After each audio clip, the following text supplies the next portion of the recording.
So for all intents and purposes, we weren't live. No, we should have been. But because I'm incompetent, you guys got to watch the little jingle for another extra while we talk 10 seconds. Absolute nonsense. So welcome to the Red You didn't Couch, miss anything good. Yeah, welcome to the Red Couch Theology Podcast. We're back together again. We're back together again. Cheers. Cheers. Coffee, something sparkling. Like, yeah. So we want to just kick this off because we're so bad at the marketing side of being a podcast team. And so we're going to try and do that for you. So we apologize if that offends you and you'd rather have our nonsense up front. So we're looking for 100 donors to Can you imagine this? Our budget for this podcast is literally zero. Yeah. I've hacked together all of our equipment from things that are retired in other. We don't have a producer. It's you. We don't have content. It's us. We don't have content. I love that. See, we're rambling anyway. We're supposed to do business. All right, people, there's important things that we need to tell you. And that's that we're doing a in-person recording of this podcast. And one of you's super excited about that. One person is super excited. So far, that's all I've heard from. Okay. And that was enough for us. It might just be us and this one person. Yeah. Our greatest fan out there. I think I can't remember. Do you know who it is? No. Carol Hart, you're our greatest fan. Carol Hart is the number one fan. She's the only person that responded to us and said that we should do this live in person. Watch, she can't even make it. It's just going to be you and I in an empty room.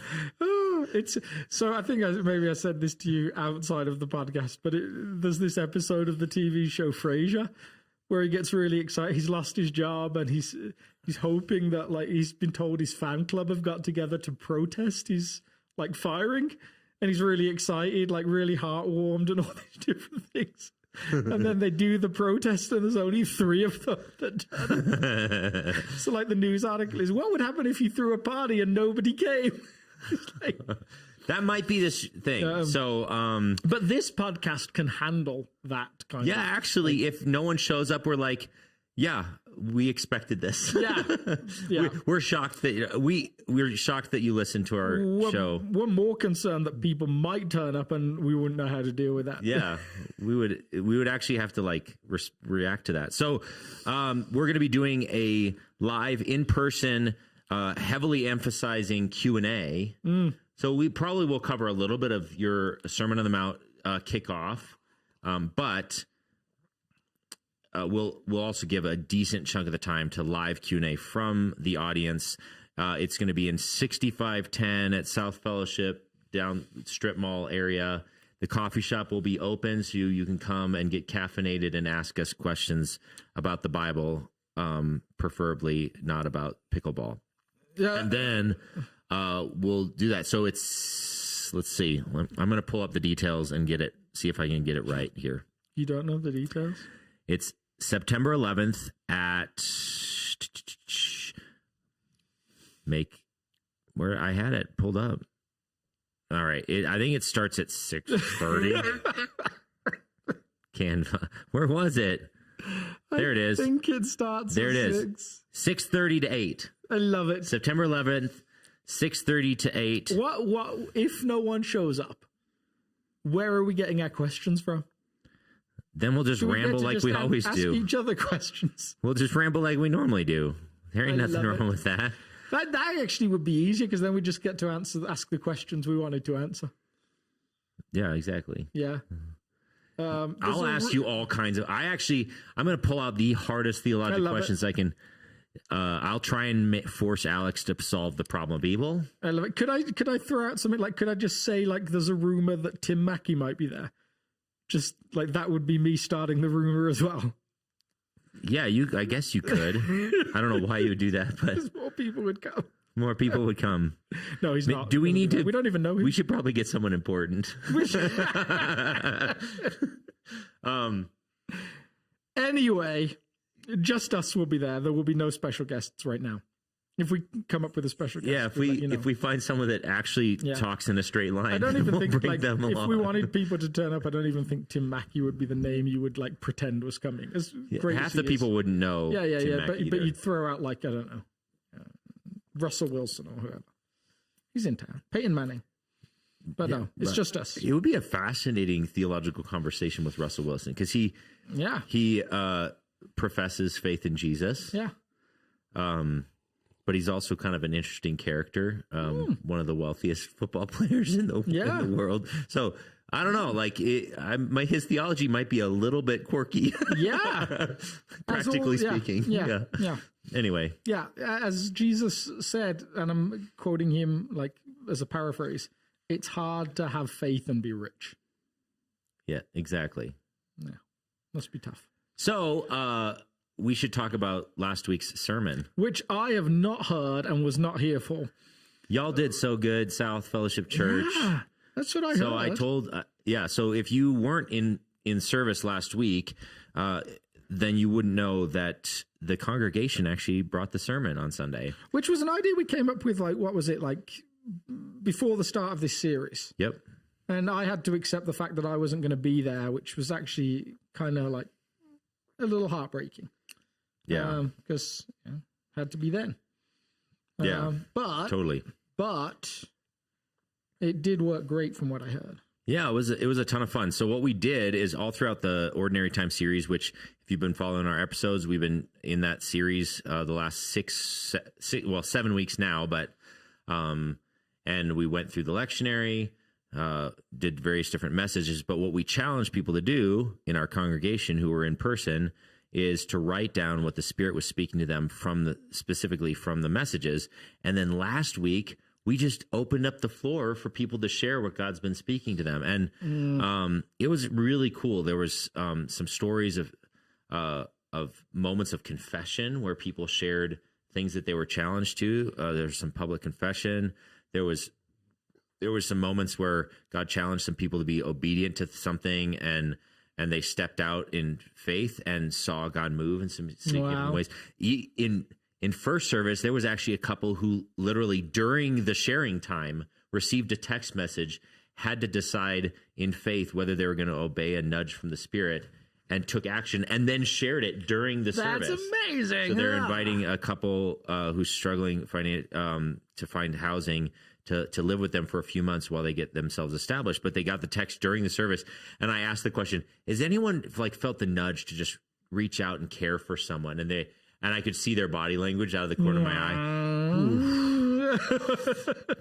And then they raised their hand and they stood up as a couple and just shared that they felt like they were called to be obedient in that moment. And then after the service, someone came up and they said, I have all this extra leftover food and I'm going to save it for that couple that's taking in the other family. I love it. So it was just little things like that were shared, and I heard really good feedback. That's some beautiful stuff. Yeah, it was good stuff. But today, I thought it might be beneficial to go through a little passage in the New Testament about this kind of open sharing, everybody bring in a little word thing that we did on Sunday. Actually, interestingly, is a rarity for us to do. For the early church, probably a pretty normal pattern of behavior. Would that be fair? Yeah, I would guess so. There was fewer educated people. So to have a formal, educated pastor or teacher or something in every little house church in the early church was probably a little bit more rare. Yeah. And you may have someone like that in your city that would come visit or in the area, and you'd get all your little house churches together and go hear some teachings, or the apostle would come through or whatever. Paul would just roll through town and bring it. And all the little house churches would descend and hear some preaching. But on the day-to-day and the week in and week out, there was probably a little bit more like what we're going to read. Yeah. Yeah, so there's this shift for those of you that maybe aren't tracking with that. And let me see if I can describe this shift well. The church starts in Jerusalem. It's one group of people primarily. To start with, they meet in the temple courts. It seems that the apostles do a lot of the teaching, especially Peter, John, and James. It's quite centralized around these speakers that maybe who knows how good they are in terms of communication, but had been around Jesus for a long time. We're now sharing repeatedly, and there's even this moment where they say, well, it's not good for us to wait on tables, we should be focusing on prayer and the teaching of the word. And then the movement starts to spread to all of these tiny little places.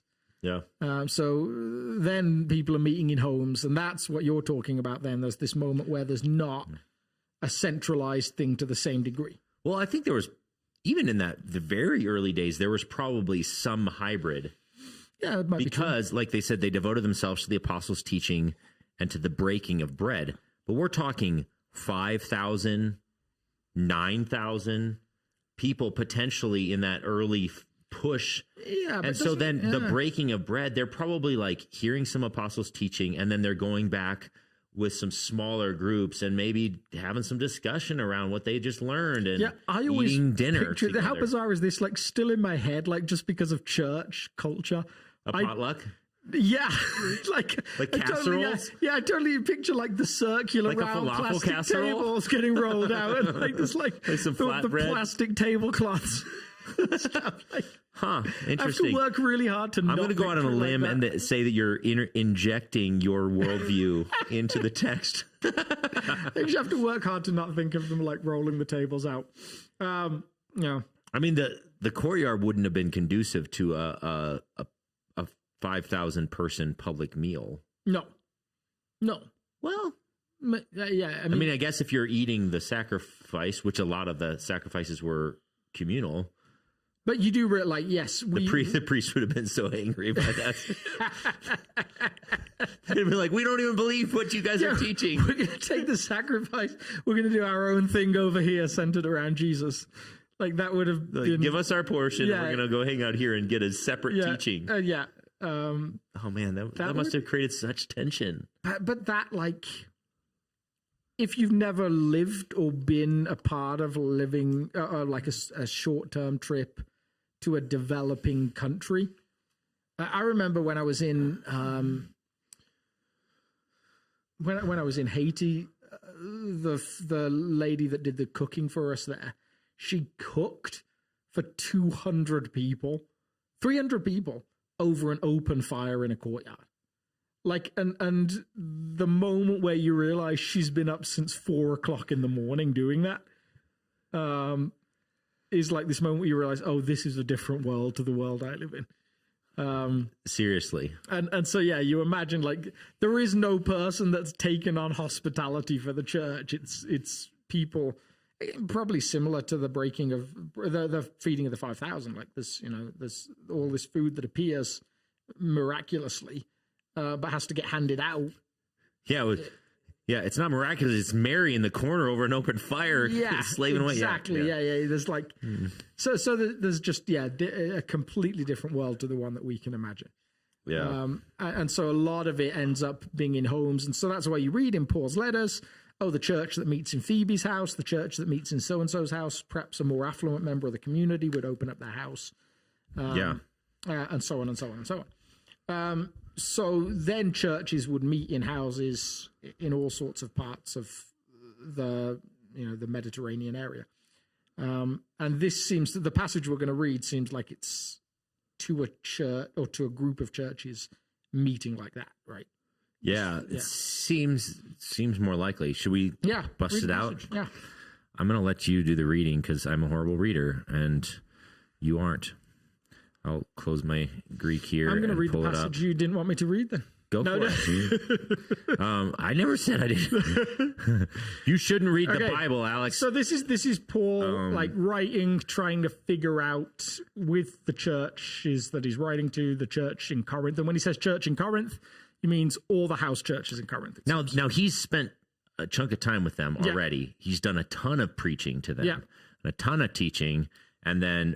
But he's far away, and he's sending him a letter and giving him some instructions. Yeah, and it's so funny because if you've not read the 1 Corinthians and 2 Corinthians letter, the 1 Corinthians letter is positively positive. It's like he's chatting through, talking through these like let's eat some food and problem solve together. This is going to be great. And then he gets to the 2 Corinthians letter, and he's like, boom! It's probably the most aggressive letter in the New Testament. So this is 1 Corinthians 14. It comes on the back of 1 Corinthians 13, where he's talked about love in all things. Sorry, I couldn't. Sorry, carry on. 13, 14 comes after 13? Yeah. Brilliant. In my English number, whatever. Tongues then are a sign not for believers, but for unbelievers. Prophecy, however, is not for unbelievers, but for believers. So if the whole church comes together and everyone speaks in tongues, and inquirers or unbelievers come in, will they not say that you are out of your mind? But if an unbeliever or an inquirer comes in while everyone is prophesying, they are convicted of sin and brought under judgment by all, as the secrets of their heart are laid bare. So you will fall down and worship God, exclaiming, God is really amongst you. What then shall we say, brothers and sisters? When you come together, each of you has a hymn, or a word of instruction, a revelation, a tongue, or an interpretation. Everything must be done so that the church may be built up. If anyone speaks in a tongue, 2 or at the most 3 should speak, one at a time, and someone must interpret. If there's no interpreter, the speaker should keep quiet in the church and speak to himself and to God. 2 or 3 prophets should speak, and the others should weigh carefully what is said. And if a revelation comes to someone who is sitting down, the first speaker should stop. For you can all prophesy in turn so that everyone may be instructed and encouraged. The spirit of the prophets are subject to the control of the prophets. For God is not a God of disorder, but of peace, as in all the congregations of the Lord's people. That is a lot of stuff there. It is. So just since you didn't, a little context, Alex tried to listen to the message, but he was in one of the glorious places in the world where he had no internet. No internet whatsoever. So he hasn't actually listened to how well you all handled yourselves. But what I did is I used this text to just give them some ground rules. Yeah. One was, hey, let's not sound like insane people to inquirers who might have shown up. Like if there are new people in the room, we could do this, and it could just be really awkward, really uncomfortable, a bunch of soapboxes around the room. And again, this context is talking about tongues, but my challenge for our community was, let's just not sound like lunatics. Okay, rule number 1 would be great. Rule number 2 was around this idea of order. That God is not a God of disorder, but a God of order. So we're going to do this in an orderly fashion. Yeah. Rule number 3 was, where is it in the verse? This is for the building up of the church. Mm-hmm. So we're not talking about there can be challenging things, but it's not like an opportunity to say your soapbox of your political worldview and all these condemning words that don't sound like the heart of Jesus, those sorts of things. This is to build up the church. So these are the ground rules I laid out before we opened the floor. Uh-huh. So that's what we covered. And then we did exactly-ish this with one caveat. It wasn't just wide open subject. We sort of were honed in on what has God been teaching us during this series. Yes. It wasn't just like, fill in the blank. You can talk about any subject you like. A few people did talk about subjects that were outside of the series, but for the most part, everyone was targeting in on what God had been speaking throughout the series. Yeah, and so beautifully with the lectionary series, people got to hear from passages all over Scripture, all sorts of different subjects. That's some of the beauty of lectionary. I bet there was a whole bunch of just different ways that God had spoken, which is super exciting. Yeah. I think historically, if I remember my Gordon Fee correctly, his suspicion that this passage probably comes out of exactly the sort of thing that you were talking about, like the soapbox element of church that can take. Like he suggests that in Corinth there was one person that would get up and give a message that said, God says this. And then the next person would be like, actually, no, God says this.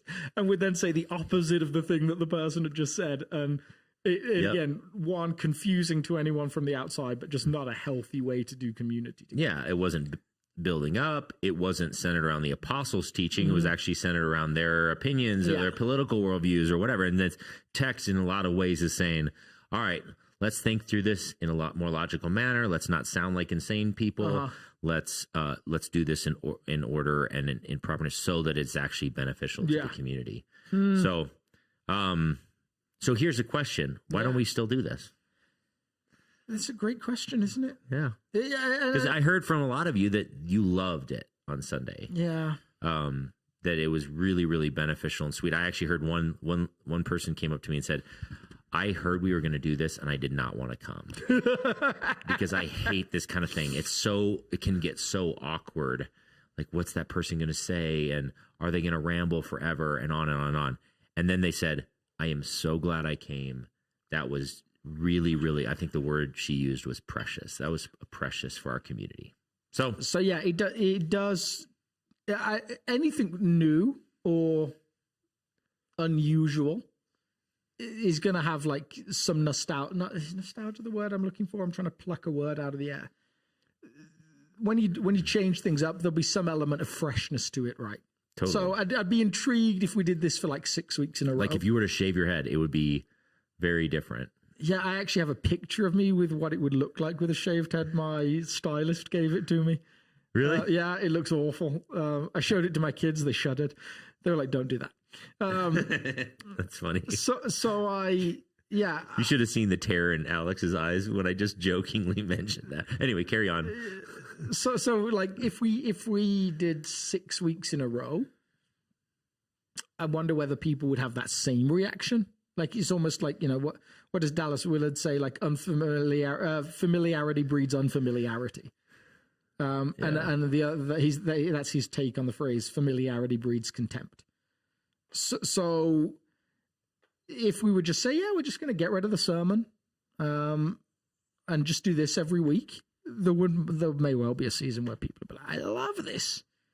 And then there might be a point where people are like, I kind of also miss a concise idea or an idea that flows throughout the whole of the address. I don't know. And I suspect if Paul shows up in Corinth, he's pretty much taken the time. Yeah. We know because he preached for so long, a guy fell out the window because he fell asleep during the sermon. So we know Paul was a long-winded preacher. Yeah. I suspect he wasn't relinquishing the floor.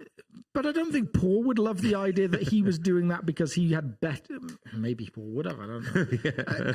I don't. When I put together the sermon, which takes up the largest chunk of the gatherings that we do, I don't think, I'm doing this because I'm the person that knows the most, or I'm the person that, has the greatest wisdom, or the person that is closest to God, or something like that. Yeah, it's what the church has asked me to do. I try and do it faithfully. I loved Eugene Peterson's description that actually, like, a good focal point for the church is to recognize this is a community of rescued sinners, and one person just happens to be the person that stands up in amongst those sinners each week and points us all back towards Jesus. That's the function. I think actually, like, what this paints beautifully is that when there's not someone doing that, all of you can do that together. Yes, totally. Yeah, and in actual fact, there's some. So with it having gone so well, it would surprise me if we didn't do it again at some point. Yeah, totally. Yeah, I think it'd be. I think it was beneficial to do occasionally, and I tend to agree with you. I think sometimes overly patterned liturgies can kind of lull you to sleep. Yeah. And that's why we like to mix things up here and there. Like, we have some common elements, but for the most part, we like to challenge people to write in a little notebook from time to time, or to experience a practice, or to do a little bit of a higher church thing. Like, we're in the lectionary, then we do a lower church thing, and we're doing a topical series. We do a book study series. Like, part of it is so that we're constantly thinking slightly differently and engaging. I think one of the and for those of you that don't or have never worked in church, like, this is one of the tensions I think that we feel all the time as the two people that are most involved in planning services. One, like, it's not about preference. So I get lots of people that come up to me regularly and say, the worship is my favorite part of the service. The sermon is my favorite part of the service. We definitely have people that say, like, because I don't like the style of worship we do, perhaps I'm going to sit outside during the worship part and come in for the sermon. I definitely have some people that I notice that fall asleep during the sermon. You know who you are. So like it's not a preference thing, is it? We're not saying like this, we're not trying to figure out like, oh, what does everyone want to do? We're trying to be faithful to what we feel God has called us to do. Totally. And one of the constant wrestlings for ministers, for people that work in church for centuries, has been, is the church that the New Testament paints a picture of, is it juvenile or is it exemplary? Like, are we supposed to copy them, or were they just trying to figure it out as well? And the big, your $10,000 words for today are prescriptive and descriptive. Absolutely. Yeah, So when Paul says this, is he like saying to us, yeah, guys, you should have more people sharing on Sunday? Like, this is getting a little too locked down to one person sharing all the time. And the answer is, we don't know. Like, we're trying to figure that out constantly. There's things that the early church does that we feel like, man, that would be hard for us to do every week. Yeah, and it's not that we wouldn't engage this just because it was hard. We do actually running a planned service for about 400 adults every weekend is extremely hard. Yeah. But it's more a matter of like, what's the best thing for a community in a given culture, in a given context. So, yeah, well, I think we do it again in some way, shape, or form. I think it was a beneficial thing to do occasionally, and I think we learned a lot from it. But there's interesting, like, I love his little reference there to like, if there's an inquirer there, because these, of course, were communities that knew like, well, you're new. Whereas in a community like South, like, you very rarely know, like, you know, I'm sure we have people that come for a while and think that, you know, that they'll see someone who's been on vacation for a month or whatever and be like, oh, are you new here? And in actual fact, that person's been around South for 20 years. Like, it's harder to know who's really connected or who's not really connected, especially with, like, you know, the modern world, church attendance patterns, all those different things. So I think like they were distinctly aware this person's not one of us, he's an inquirer. I've been in churches that still follow some of that pattern. Like I was at a church in Detroit with a mission group, and this new family came like at the back, and given that we've brought 60 white people to a primarily black church, like different experience anyway, and the pastor like he's there and he's like, you guys at the back, just stand up and talk about yourselves. Why are you here? And I'm kind of looking around as a person that organizes services. I'm like, what is he doing? That's not what you do. Like, that's like, you let people like hide. You let people like come in and be clandestine and explore the church. You don't like shine a spotlight on them. Yeah. But that wasn't the way he saw it. He would have read stuff like this and said, no, you know who the inquirers are, and you ask them, like, whoa, what are you doing here? Like, yeah, it's so fascinating how different churches handle different things. I actually had a conversation with someone today, back to your point of like preferences and that sort of thing. Someone said, yeah, no, I think the end time for a service should be very fluid. Like, if you got more to preach, then preach it. I love it. And I said, well, you know, we try to limit the length of our service, not for people like you who come, who are excited to convene with God. We limit the length of our service because of the person, the skeptic in the room who like was drugged there by their wife and who's like, fine, I'll come to church to shut you up. But I hate the idea of it. It's going to have horrible music. It's going to be way too long. They're going to talk a whole bunch of mumbo jumbo. It's not. And so then if we want to like surprise that person with, okay, it made sense. The music was high quality, those sorts of things. Like if we're going to offend that person, may it be the gospel that's offensive, not the fact that the length of the service. It would end at 12:15 and it actually ended at like 1:30. And so like a lot of the decisions churches make about how a service is run or how we operate as a community, we're trying to factor in variables, like a ton of different variables for different people. Like my parents' church, the little church in northern Minnesota, when COVID hit, they had to learn something massively different because one of their practices every week, they do public prayer requests for the entire congregation during service. And they have like, hi, so-and-so, like my hips, I've got going to hip surgery this week and stuff. And that's pretty common for a small church. But then they started live streaming and they're like, yeah,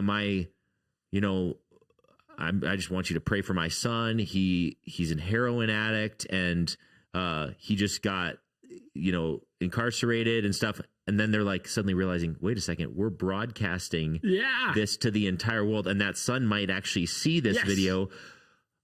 Now we have to change the liturgy of how we operate church, because we're no longer 40, 50 people inside of a community who can just do public prayer requests. We're streaming to a potentially infinite number of people. Yeah, and so many of your decisions around church are made around what is beneficial, what builds up the church when it's this type of community. So we operate differently, as you say, 400 odd adults on a Sunday. We operate very differently than a church of 40. We also operate very differently from a church of 4,000. Yeah, imagine doing the sharing time if the church was 4,000 people. Yeah, it would be it would be a 4-hour service. Even if it was epic, it would be a minimum 4-hour service to even feel like you're covering a fraction of the right percentage. And then pretty frustrating for a bunch of people who were desperate to share something and then didn't get to share something. Yeah. And that's why the opportunity to share, we always talk about small groups, how valuable they are. Somewhat naive goal is 100% of the community would be in a small group of some kind.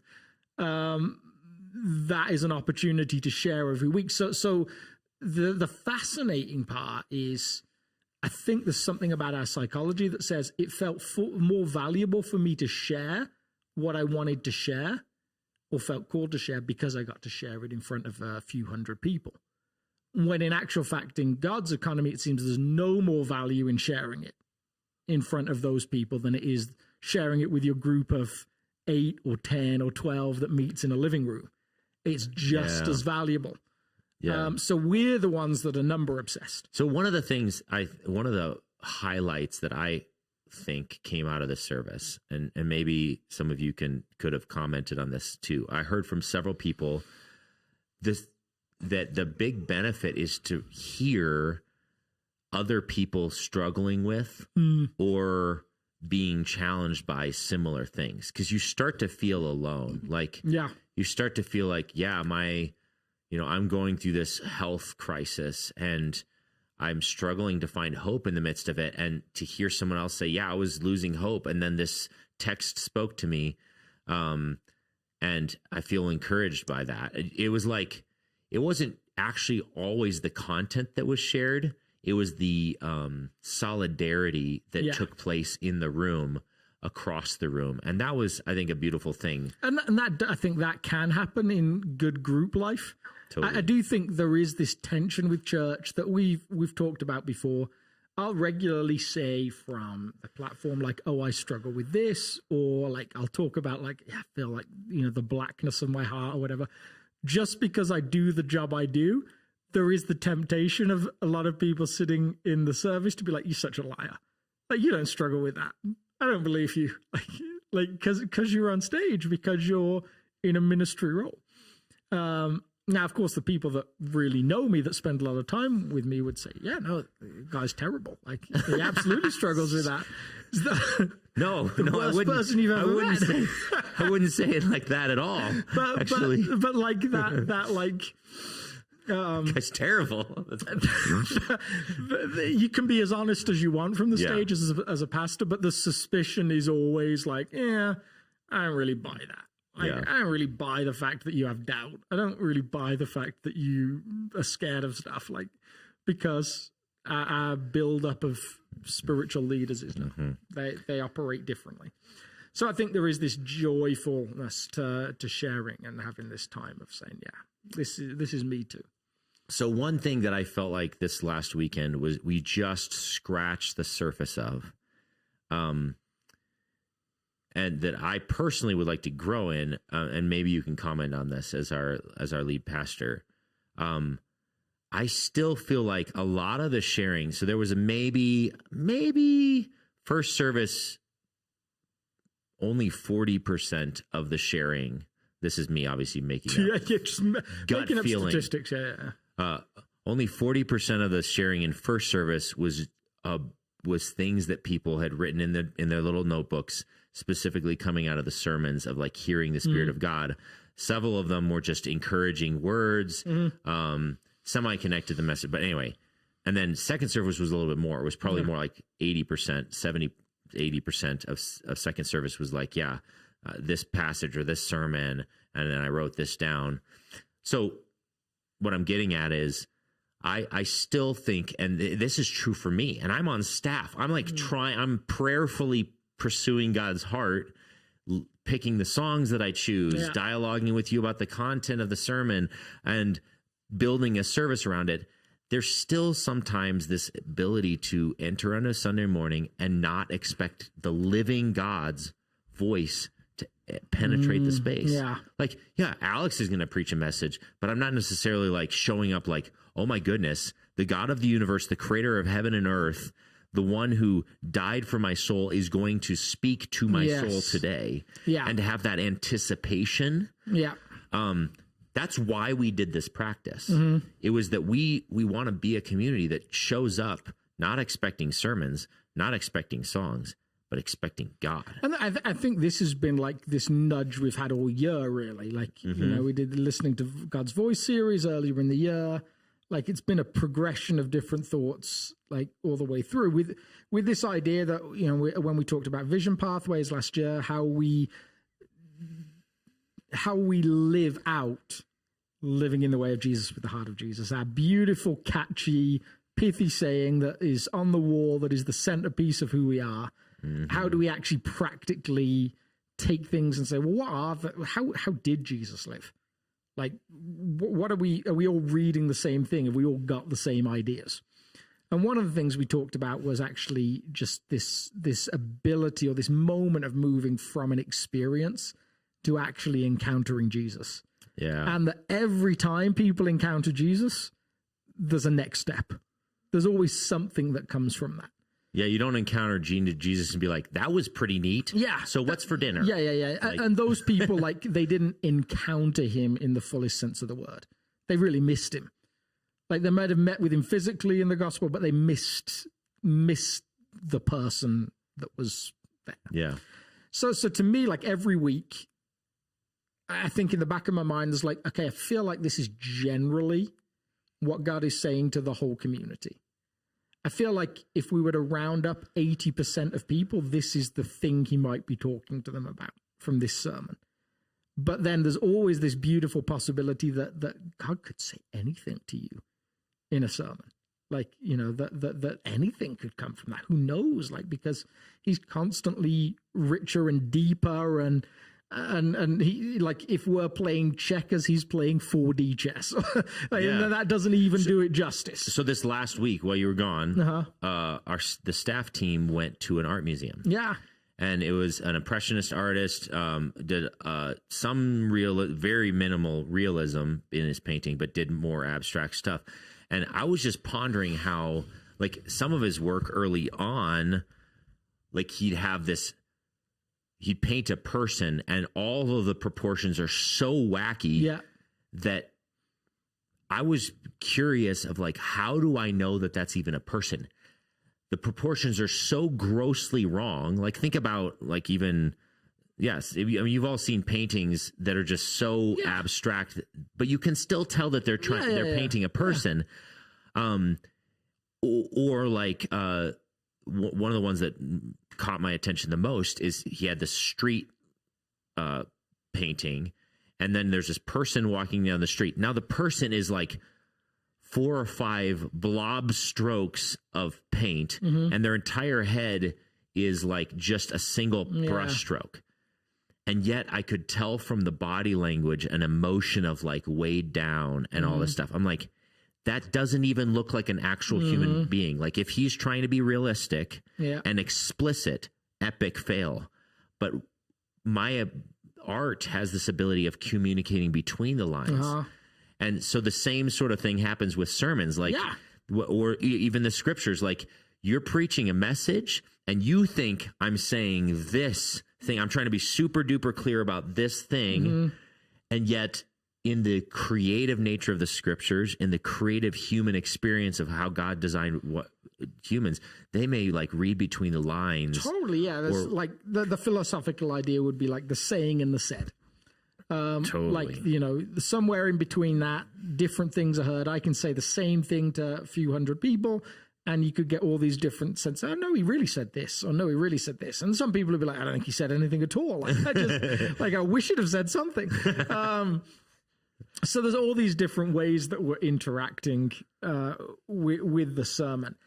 I suspect somewhere there's this lack of belief that God really wants to speak to us across the church in general. Partly because we don't think very much of ourselves. So an encouraging thought is it seems like the people Jesus was most interested in communicating with on earth were the people that were most on the fringes, that were in the most broken state. So almost like you might say the worse you feel about yourself coming to church on Sunday, the more likely it is that the God of the universe wants to tap you on the shoulder. But again, when we think, and again, I'm generalizing, I suspect that when we think about God speaking to us, quite often we think about it in the same way that we think about our to-do list that we get over the weekend. Like, so we're at home, we're like, we've got this list of stuff we want to get done. And we're very interested in ticking stuff off. So I think there's almost this impression that God is like that with his community. I've got them here on Sunday, right? I'm going to fix Aaron's thing here. I'm going to fix Alex's thing here. I'm going to fix Carol Hart's thing here. Carol gets a second shout out. I'm going to tap into these things, and that my success profile on Sunday is how many of those things got done. And that doesn't seem to be the God of the scriptures at all. Like he's so in with us for the long game, so in with us for this big journey, that in actual fact, on any given Sunday, the thing that you're most likely to hear from God is simply, "You're beloved. I love you exactly as you are, with no changes necessary." Like that constant reminder is actually more what I think we need week in, week out than I have a solution to this problem. Because the problem may not change based on Sunday morning. The problem with you, the problem with your neighbor, the problem with your spouse, the problem with whoever, like it might not get fixed this Sunday morning. It might be there for a while. Actually, the thing that it feels to me that God is most often trying to communicate to the few hundred people that call South home is, you're a very loved person. Yeah, and like if you listen to last week's episode, then like Kevin talked about that, like love is the transformative agent in the kingdom of God. Yeah. So like, so that isn't a cop-out saying that he doesn't get anything done by loving you. No, he gets the most heavy lifting. Your phone's under your foot. But it's not like his goal is fix. Yeah, his goal is not like by loving. Yeah, I've got to do the curtain rod thing. I've got to do the I've got to hang the curtains. I've got to mow the lawn. I've got to finish the shed I started a year ago. I'm listing all the things I've got to do. It's just, I'm with you. You're a deeply loved child of your Father. Yeah. Who has no particular goal right now other than to be with you. And I think I read this beautiful quote from a guy called G. Campbell Morgan, who is like someone I would describe as very unlike me. So he seems like everything is so put together. He's like that deeply fiery, passionate minister of the gospel guy from like 100 years ago. And what I love about quotes is when you see something about the person behind the thing. And this is one of the things that he said. He said, I have kept him waiting when I ought not, but he has waited even then, always waiting, so patient with my foolishness, my weakness, my fear. And it's one of those quotes, again, like what I'm talking about earlier. I'm like, you don't feel like that, G. Campbell Morgan. That's a me thing. That's not a you thing. You're like never fearful, always saying what you know you should say, super put together, never keep God waiting. Yeah, constantly convening with God. Yeah. And yet, no, he's like, no, that's who I am. Like constantly keeping him waiting. Yeah. Like that reminder that no, he feels the same way I do about ministry at times. And yet, like, it seems like this God is more patient than we are with him, more patient with us than we are with him or with ourselves, more loving of us than we are towards him or towards ourselves. Yeah. And his major excitement on Sundays or in small groups or however we gather is more akin to a parent who gathers their adult family around a table, knowing all of the tensions between family members, knowing all of the struggles in the life, and is just like, I'm just so glad you're all here. Yeah, that's cool.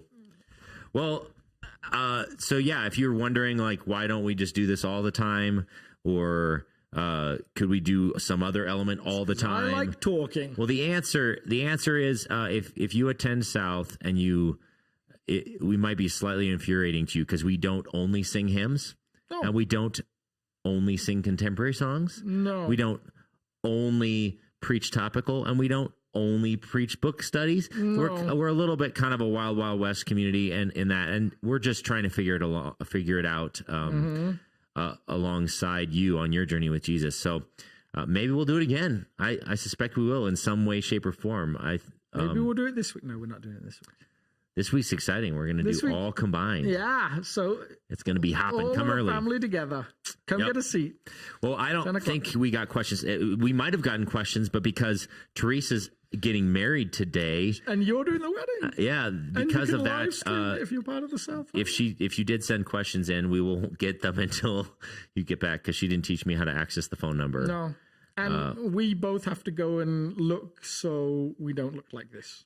Yes. Someone I walked in today, they're like, "Are you wearing that to the wedding?" I'm like, "Huh? You really think that I'm capable of showing up to Teresa's wedding in like jogger pants?" I'm not smart, but I'm not that dumb. I have my clothes all pretty much ready to go, but I am one of my constant challenges over here has been learning what American definitions of stuff mean. Like, so in England, like cocktail attire means something very specific. Yeah. Like cocktail is not formal, which is like formal is black tie or white tie. Black tie is lower than white tie. White tie is the high, then black tie. Then you move down to like cocktail.